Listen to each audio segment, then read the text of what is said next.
ಆರೋಗ್ಯ ಮತ್ತು ಕುಟುಂಬ ಕಲ್ಯಾಣ ಇಲಾಖೆಯ ಸಚಿವರಾಗಿ ಅಧಿಕಾರ ಸ್ವೀಕರಿಸಿದ ಬಳಿಕ ಮೊದಲ ಬಾರಿಗೆ ದಕ್ಷಿಣ ಕನ್ನಡ ಜಿಲ್ಲೆಗೆ ಆಗಮಿಸಿದ ಯುಟಿ ಖಾದರ್ ಅವರನ್ನು ಮಂಗಳೂರು ಅಂತಾರಾಷ್ಟ್ರೀಯ ವಿಮಾನ ನಿಲ್ದಾಣದಲ್ಲಿ ಅದ್ದೂರಿಯಾಗಿ ಸ್ವಾಗತಿಸಲಾಯಿತು. ರವಿವಾರ ಬೆಳಗ್ಗೆ ಖಾದರ್ ಅವರನ್ನು ಕಾಂಗ್ರೆಸ್ ಕಾರ್ಯಕರ್ತರು, ಮುಖಂಡರು, ಅಭಿಮಾನಿಗಳು ಸ್ವಾಗತ ಕೋರಿದರು. ಈ ಅಪಾರ ಪ್ರೀತಿ, ವಿಶ್ವಾಸ ಹಾಗೂ ಬೆಂಬಲಕ್ಕೆ ಜಿಲ್ಲೆಯ ಜನತೆಗೆ ಅವರು ಹೃದಯಪೂರ್ವಕ ಧನ್ಯವಾದಗಳನ್ನು ಸಲ್ಲಿಸಿದ್ದಾರೆ. ಕುದ್ರೋಳಿ ಶ್ರೀ ಗೋಕರ್ಣನಾಥ ಕ್ಷೇತ್ರಕ್ಕೆ ಅವರು ಭೇಟಿ ನೀಡಿದ್ದಾರೆ. ಕ್ಷೇತ್ರದ ವತಿಯಿಂದ ಅವರನ್ನು ಸನ್ಮಾನಿಸಲಾಯಿತು. ಕ್ಷೇತ್ರದ ಅಧ್ಯಕ್ಷರಾದ ಜಯರಾಜ್ ಸೋಮಸುಂದರಂ, ಕೋಶಾಧಿಕಾರಿ ಪದ್ಮರಾಜ್ ಪೂಜಾರಿ, ಮೆಸ್ಕಾಂ ಅಧ್ಯಕ್ಷ ಹರೀಶ್ ಕುಮಾರ್, ಮಾಜಿ ಮೇಯರ್ ಶಶಿಧರ ಹೆಗಡೆ ಮೊದಲಾದವರು ಉಪಸ್ಥಿತರಿದ್ದರು.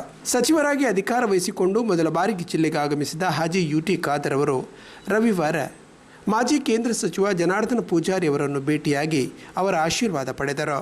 ನಂತರ ಅವರು ಹಿರಿಯ ಕಾಂಗ್ರೆಸ್ಸಿಗ ಹಾಗೂ ಮಾಜಿ ಸಚಿವ ಬಿ ರಮಾನಾಥ್ ರೈ ಅವರ ಮನೆಗೆ ತೆರಳಿ ಅವರ ಆಶೀರ್ವಾದವನ್ನು ಪಡೆದರು. ಏನಪೋಯ ವಿಶ್ವವಿದ್ಯಾಲಯದ ಕುಲಪತಿಗಳಾದ ಏನಪೋಯ ಅಬ್ದುಲ್ಲಾ ಕುಂಜಿ ಅವರ ಮನೆಗೆ ತೆರಳಿ ಅವರ ಆಶೀರ್ವಾದವನ್ನು ಪಡೆದರು.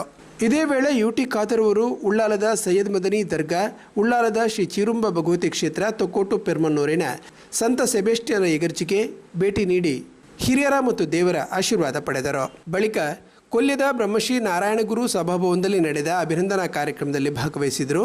ಯುಟಿ ಖಾದರ್ ಅವರನ್ನು ನಾಗರಿಕರು ಹಾಗೂ ಗ್ರಾಮಸ್ಥರು ಹಾರ್ದಿಕವಾಗಿ ಅಭಿನಂದಿಸಿದರು.